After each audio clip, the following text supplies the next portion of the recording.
Hello everyone, Szczepan Urbanowicz here from Brisbane, Australia. We're here back live with Group 4 of the Global Go With The Flow Global Watercolour Conversation. We have some new hosts with us. We have Carrie Waller from Japan. Rob Candy has joined us again from Melbourne, and Teijun Chao from Sydney.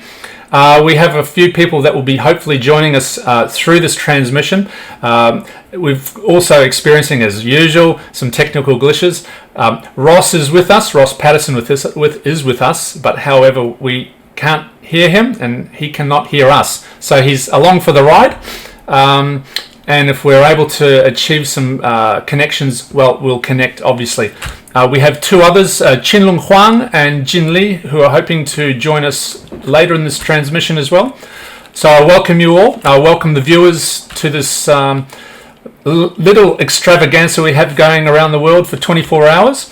So I'll pass over to Richard Chao and have Richard introduce our guests, and we'll take it from there. Richard.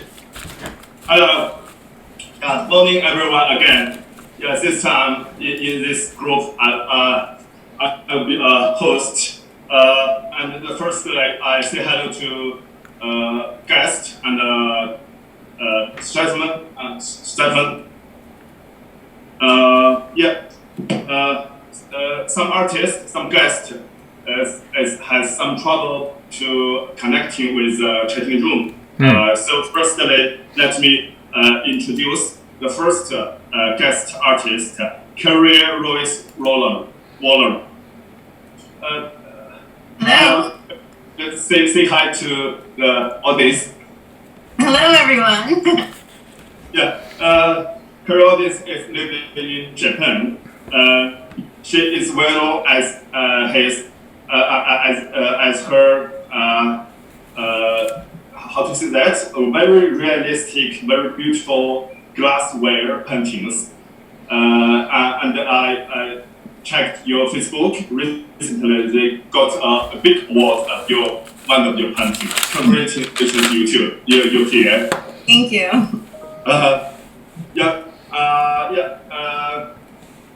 Very interesting question. A lot of people try to paint some paintings in realistic, very detailed ways. Could you have some special techniques and special process to share with the people who have come to paint this kind of thing? Sure. I think I gravitate towards still life. I realize even when I'm taking photographs outside, I always want to clear the people out of my composition. So I think for me, still life is a way to tell a story without having people in there. I don't know what that says about me, but so I started painting glass. I've been painting now for about 10 years. And I started painting glass as a challenge early on. I was challenged to do a painting a month, and each month, and then that way at the end of the year you had a calendar. And so for the first month I thought, oh, what could I do for this one? And I put together a still life, and I fell in love with painting glass. I had a glass bowl with apples and some fabric, and I fell in love with painting glass. And before that, when I'd seen paintings like that, I kind of thought they were kind of showy or like a show off, but after I did it, I realized why people do it. To me, these paintings are a series of abstract paintings, and you put all these little pieces together and they fit together, these little abstract paintings, and out pops a realistic looking painting. So the way I attack my paintings is I actually paint from one side of the page to the other. So I don't do a wash over the whole thing. And I think I started that because it's easy to abandon a painting in the middle when you don't have your values all the way there, and you're kind of in that awkward stage. I kind of call that the teenage stage of a painting.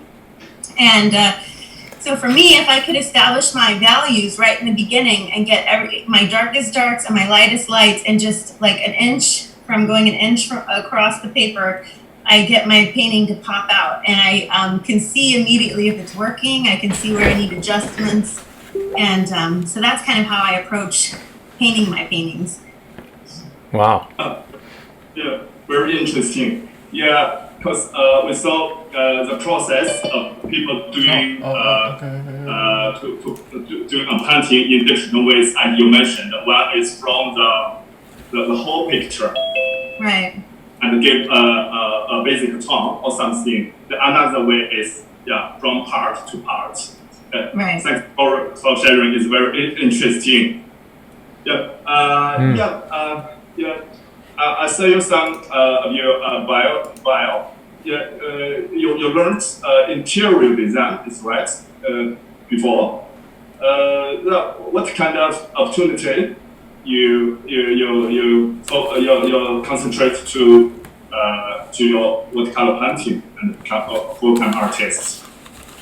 I did. My degree is in interior design, and I'm very thankful that my degree is in that design because it was a very technical degree. So I had all of the drafting classes, all of the technical classes, and I had color theory and design, even furniture making.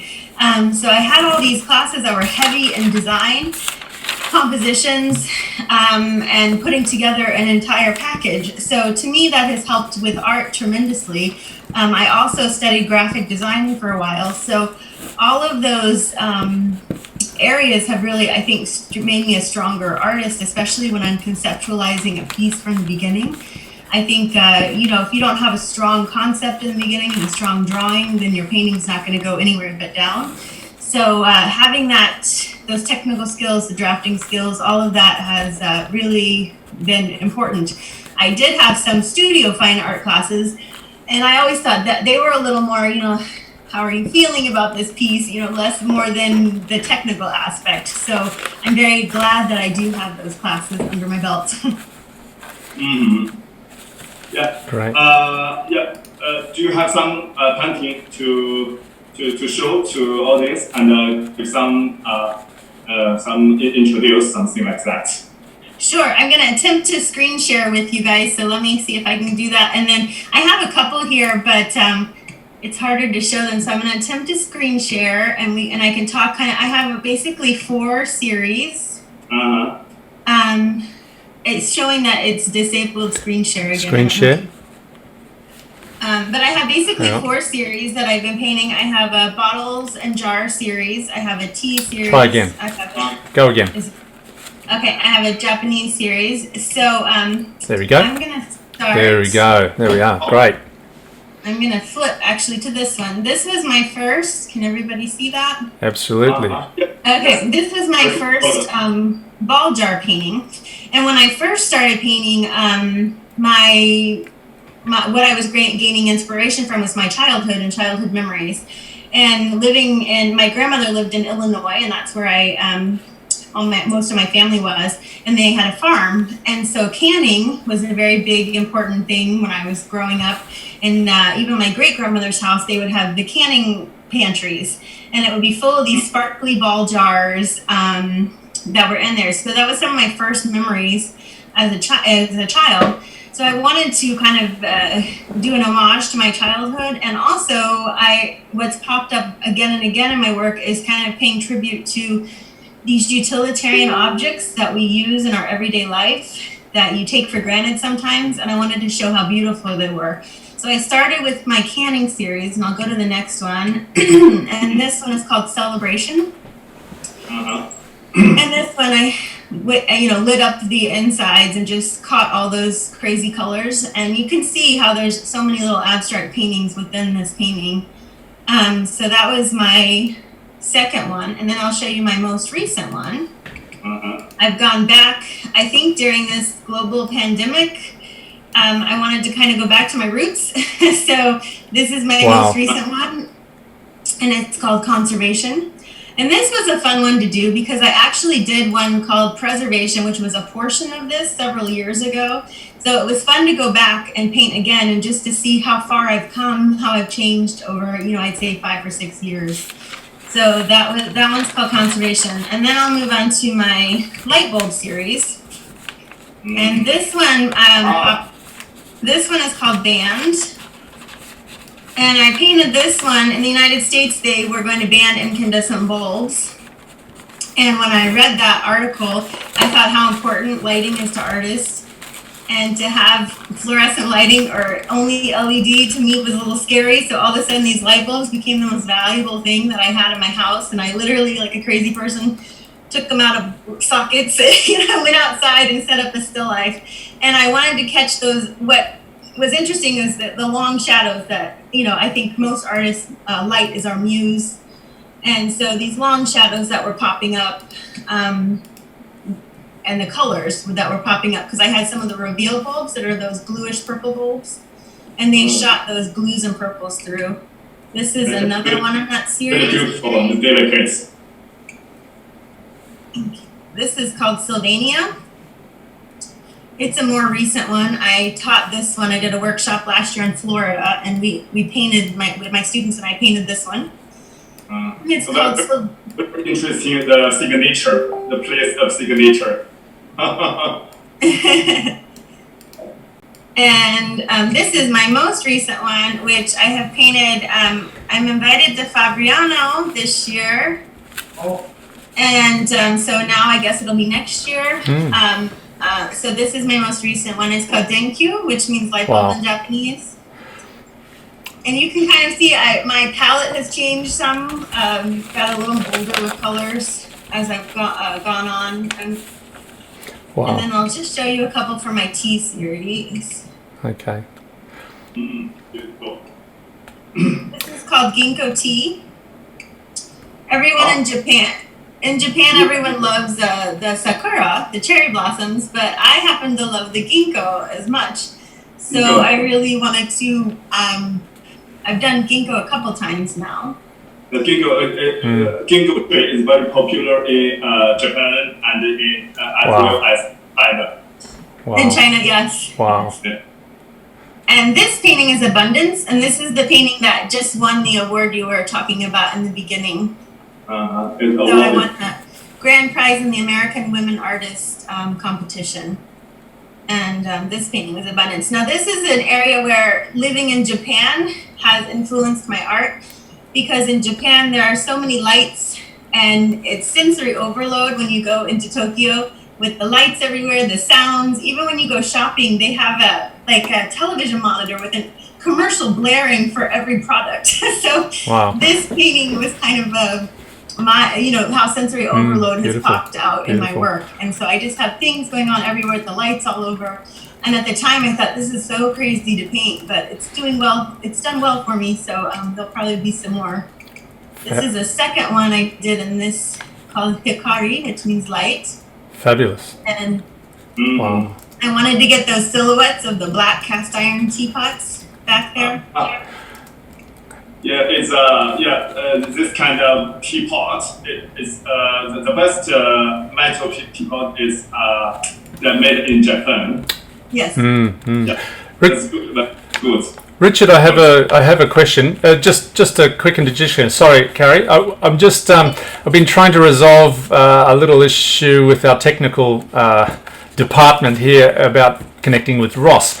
One thing we're going to try and do is to propose to have Ross show his work. Now he cannot hear us. We cannot hear him. I've got some signs briefly written up, and we're going to hopefully have Rob narrate some of his work as well. So if we can try that as well, and if that doesn't succeed, we'll continue with yours and Richard's conversation, if that's possible, just to sort of see if this can happen.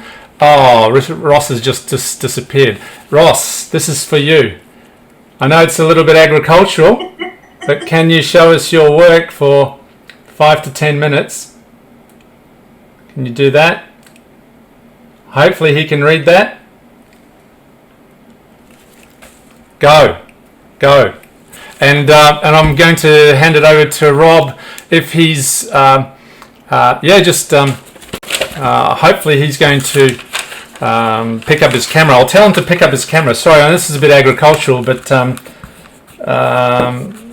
we've got to at least try pick up.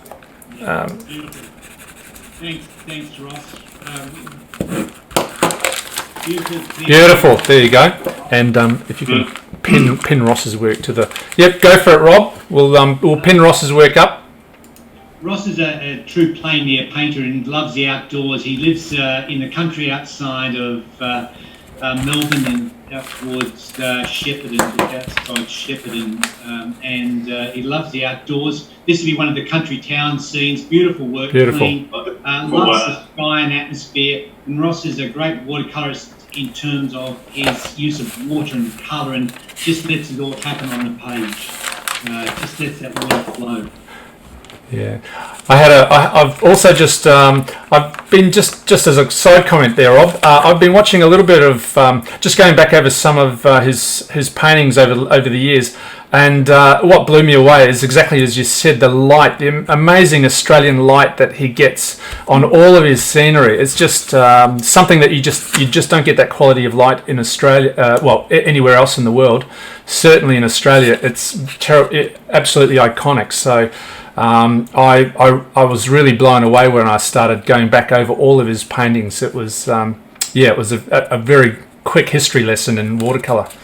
So I'm going to still keep going. There you go, Ross. Keep going. You're doing a fabulous job.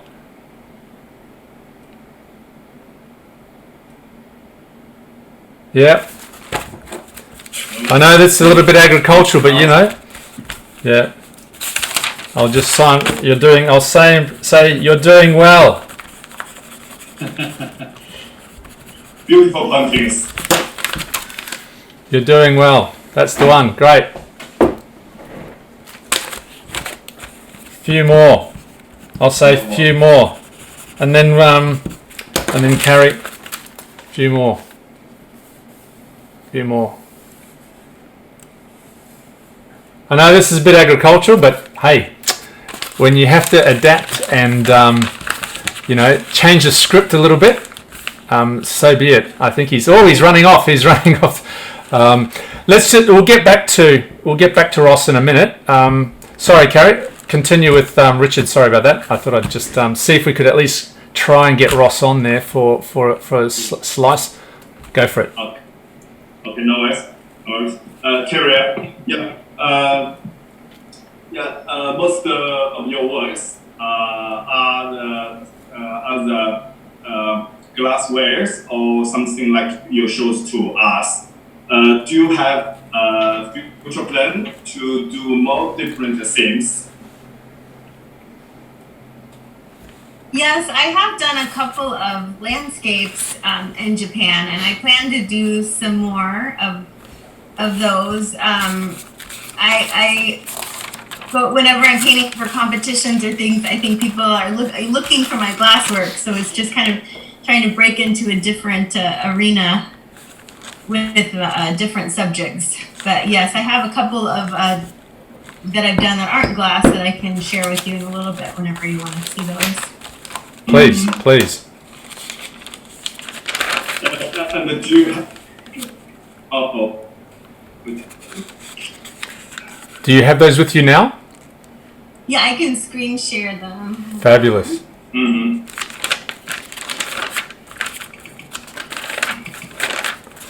This is now. One in the background.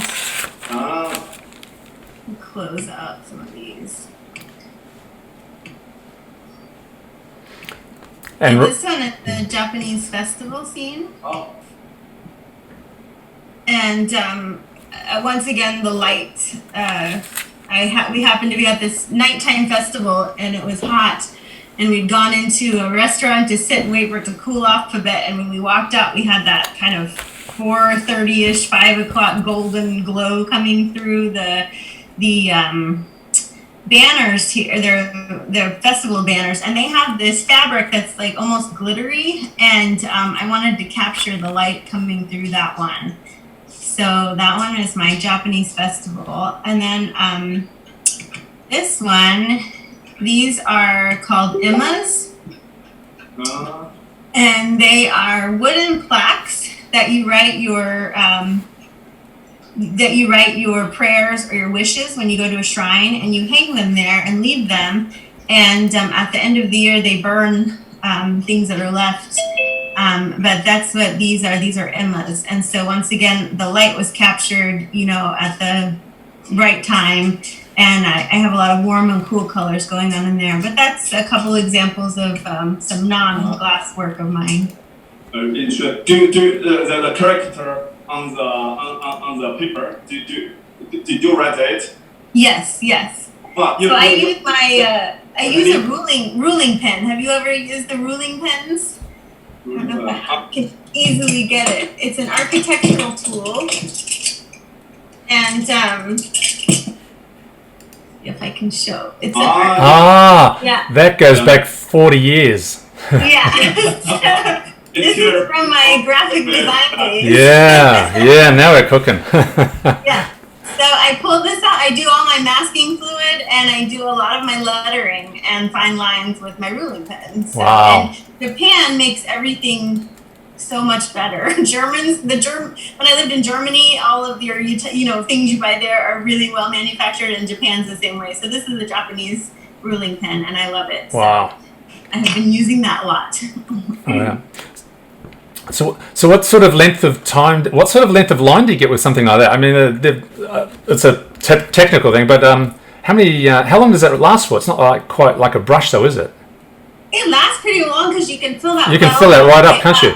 And I've learned, so to load it now, what I've learned is I fill my brush up, so I get like a nice consistency of paint. And then I just fill the well up by running the paint into the well, and I get like a really nice, right consistency with my Fabulous. paint. Fabulous. So. Excellent. And Carrie, once you started painting, you're really locked into it for a period of time, aren't you? Do you ever go, oh my gosh, why did I start this? Yeah, I think like most artists, you have every emotion. So I go from this is gonna be great to this is the worst thing I've ever done. Why am I doing this? Maybe back to maybe this will be okay. My husband always says the worse I think it is, the better the painting ends up in the end. So. Yeah, I absolutely agree. You go through this transition where suddenly you're in a stage where you think, I'm going to take up acrylics. Right. Then the watercolour comes back, and you hope for that best. But yes, I agree. It goes through stages. Mm-hmm. Gentlemen, how about we were talking about having an opportunity to have some further work of your own as well, prepared, and sort of you've got a nice moment to take advantage of that. Rob, you've got a few works that are sort of lying around there. Yeah, look, I just thought I'd briefly talk about plein air painting, and that's the beauty of watercolour, very contrasting to Carrie there. I'm a lover of outdoors. Two things I love are watercolour painting and fly fishing. Anything to get me out in the landscape and absorb it. So I'm a really plein air painter. But saying that, there's my studio palette, which is exactly the same as my outdoor palette. I just take this outside and use that. And you can see there, I'm a real blue person. I paint a lot of boats and scenes, and so I've got a predominancy of blue in my palette. Saying that, these are just outdoor plein air works. Here's one of, I hope you can see it. Sorry, had to go to my phone to cover this, but you can see. Sorry, you can see there a series of cows there in the landscape. Just sitting on a beach. Australia has beautiful beaches, as you may or may not be well aware. So just these scenes of just sitting on the beach. And that's the beauty of watercolour, because it is so transportable and so much variety that you can get with it, that I love it. I'll paint on planes or trains. I took a tour to Vietnam and Cambodia, and had about 20 people there. And we stayed at the Golden Temple there and painted at the Golden Temple. Or last year I took a tour to Thailand and Bangkok with a Sydney painter called John Haycraft, and we painted up on the Mekong, right up in the northern part of Thailand. This is just boats going along the Mekong. Okay, wow, great. And I think I showed these in one other session, but I apologise about that. That's my phone going. Gee, I almost thought that was you falling off your perch there, Gee. that vintage, aren't I? Thanks. That's all right, mate. No. I didn't mean it that way. There's another one of just a beach scene there. This one happens to be not in Australia, but Ostia in Rome. And here's another one from. Okay. This is one of my favourites. This I painted outside in Sydney at Cocktail Island.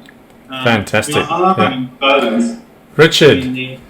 Yeah. Excellent. Richard, thanks for that, Rob. That's a great fill with the extra images of yours from continuation from the previous session. Richard, I think we have another guest that I think you can introduce. If we can unmute. Yep. And Huang, Chinlong Huang has joined us. We're just unmuting him here, so we'll do that.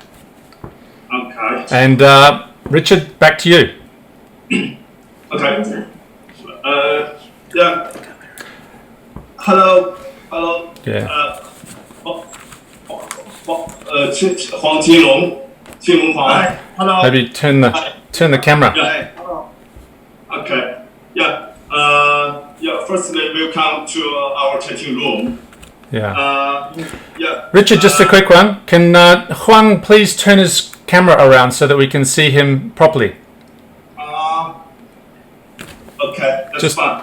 Yeah. Go. Sorry. Yeah. Firstly, Huang Chinlong, please do some self-introduce to our audience. 黄老师，能不能给我们做一下你的一个简要的自我介绍？ Okay. Hi, I'm Chinlong Huang. Hey. It's my pleasure to share my watercolor with you by Go with the Flow, a global watercolor conversation.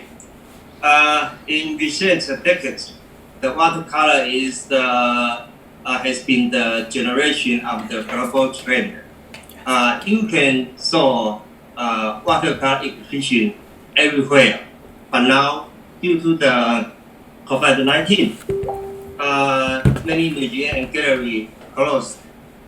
So many watercolor exhibition postponed. So I like to join this the global Go with the Flow with you to promotion the watercolor. Yes. Huang, just quick question. Huang, please rotate camera. Then that's it. 你的图像能转过来吗？你的图像。Sorry. 有点倒了。Perfect. Good direction. Very good correction. It is correction. That's good. Yeah. Yeah. Pin.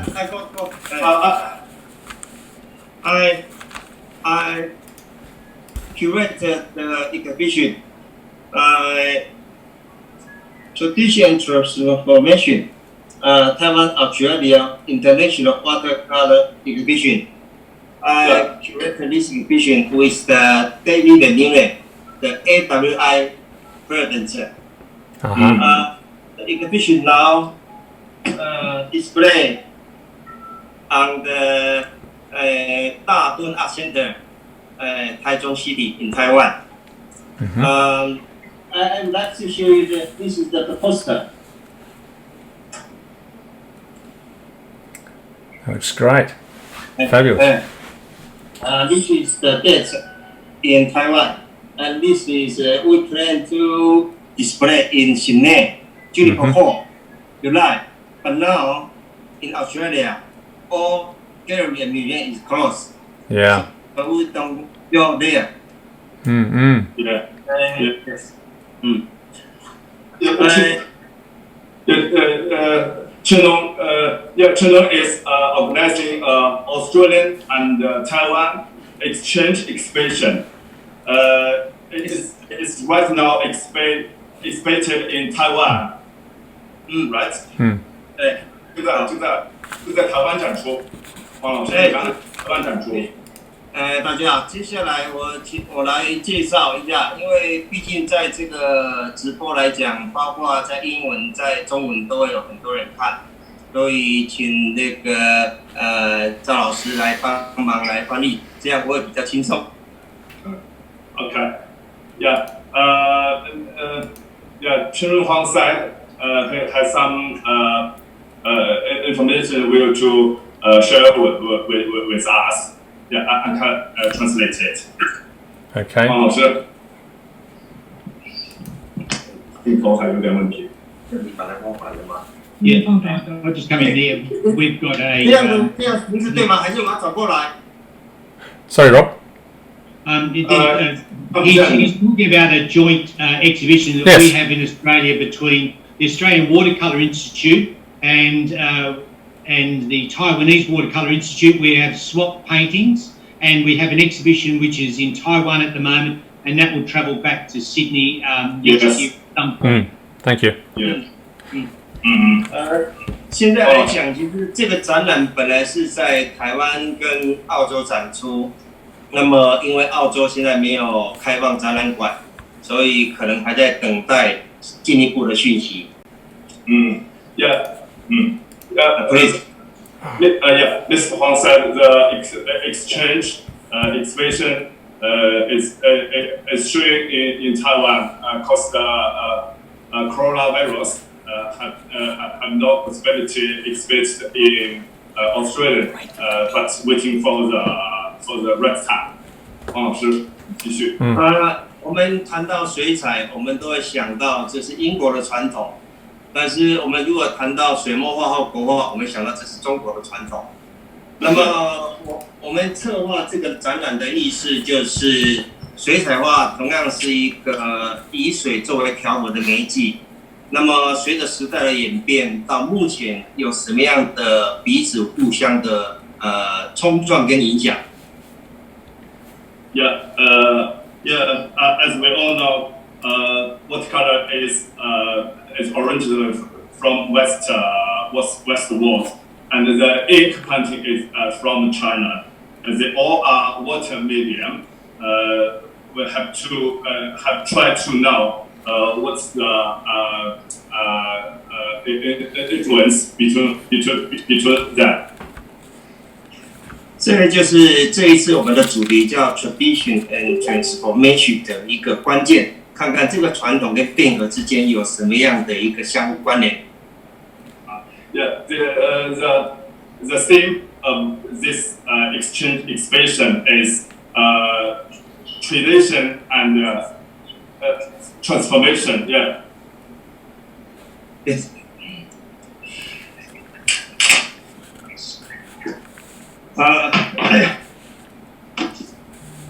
谈到水彩，我们都会想到它的技法很重要。那么，所以就有很多的技法书籍出本。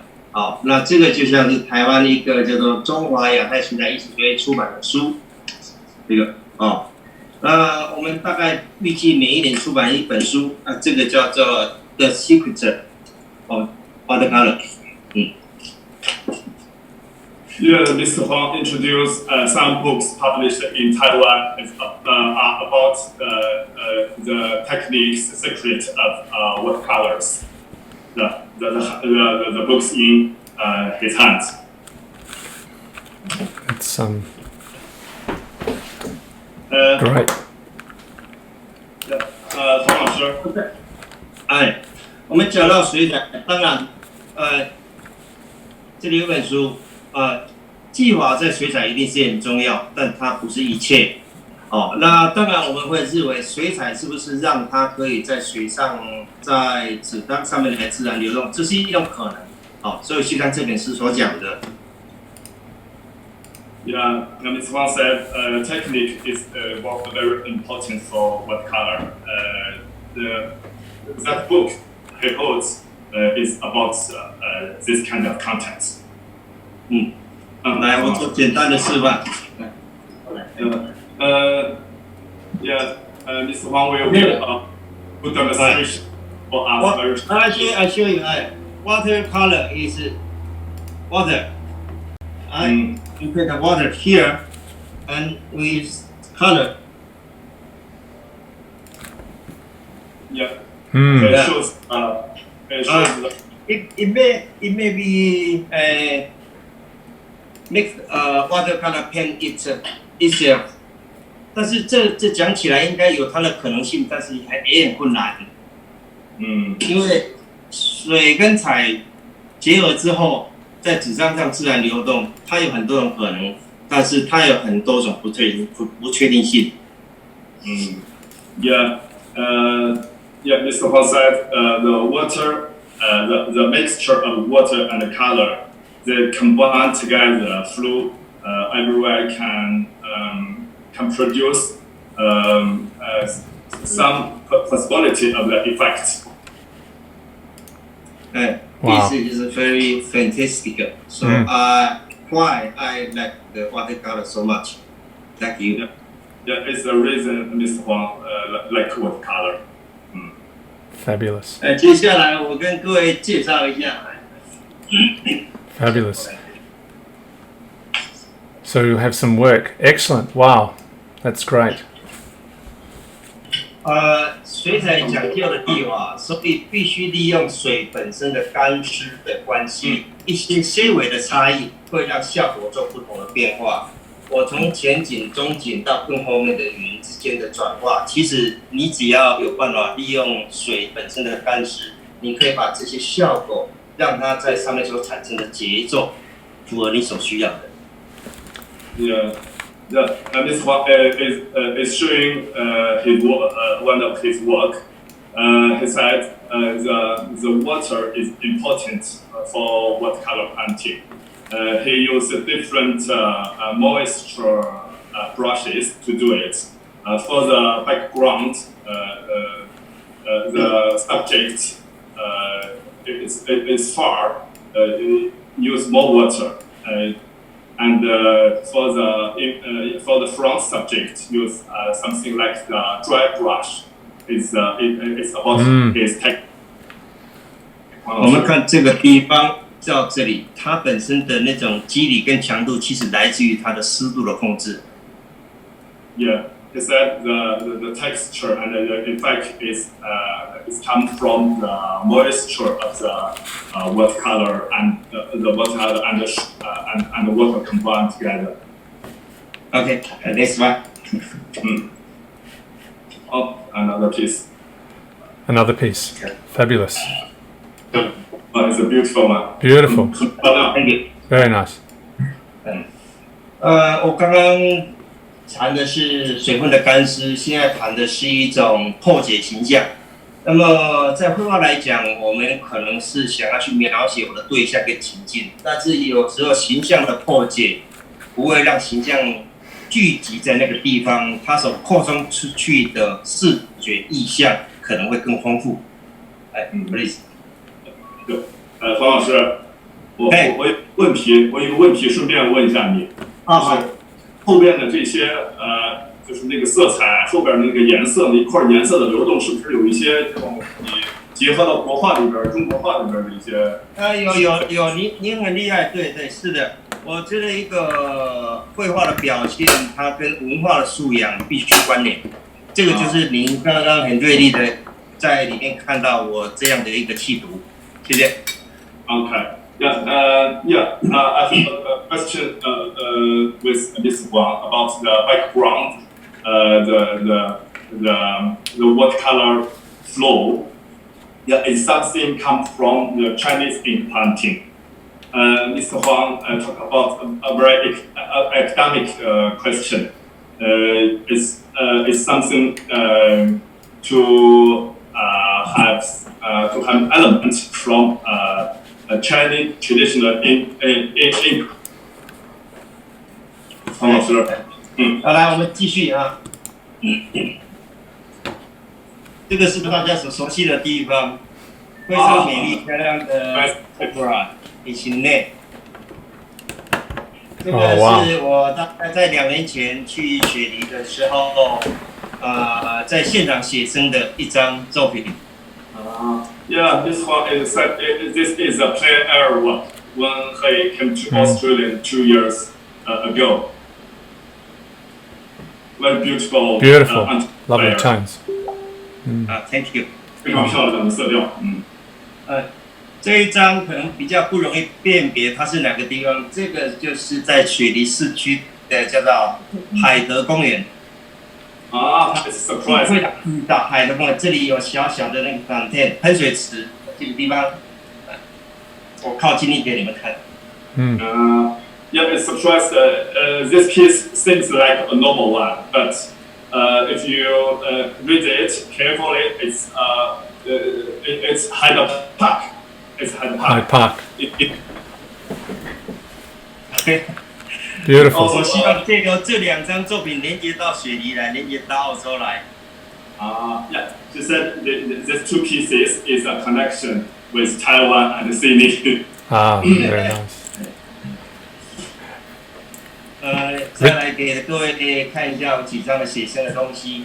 在一般来讲，这是一个篱笆栏杆，但是我觉得篱笆栏杆应该看起来是很旧的这样的一个味道。但是在某些阳光上，其实你可以看到很多春天的生机。Yes. Yeah. He said the subject in the painting is ferns. It's all the ferns. It's very normal subject, but in sometimes, some moments, it can express a beautiful moment, beautiful feeling. Richard, I must now sort of come to the conclusion at this stage. Yes. Can I first thank all of the guest artists that have come to this show, I should say. Could I call it a show? This session for the Global Watercolour Go with the Flow Global Watercolour conversation. Can I thank all the guest artists and the hosts? Richard, thank you very much. Thank you. We have only another minute or so to go, but I'd really like to thank you all for your time and energy that everyone has brought. Unfortunately, we couldn't quite get Ross talking, but we certainly got him showing some of his work. So if I can express some gratitude and thank you to you all, to Carrie, to Qinglong Huang, to Ross, to Rob Candy as well for joining us, and thank you Richard, Teijun, Chao for hosting this session. Again, thank you everyone out in watercolor world or out around the globe who's watching this live stream televised show. Thanks for watching. Continue watching, and this brings to the conclusion group number 4. Thanks again. Okay, thank you. Till next group. Till next time. Go with the flow.